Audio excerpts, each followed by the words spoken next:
یو سړي ته نوکري ملاویږي خو پینټ او شرټ پاچي پینټ او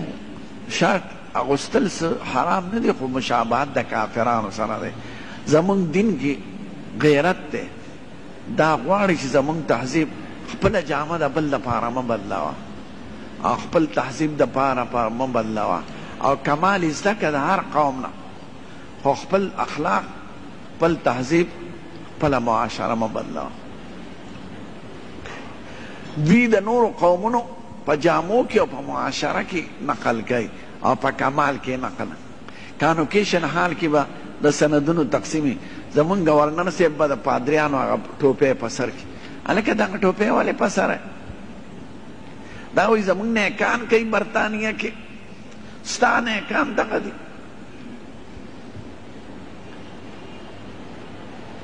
موږ ماډرن کیږو لیبرل کیږو د کافرانو په نقل مونږ ترقي نشو کولی ذلیله کیږو به ګورې خدای چې په کوم شي عزت راکړی دی په هغې کې عزت دی په نورو لارو کې عزت نه دی په هغې کې مونږ سپک شو ذلیله شو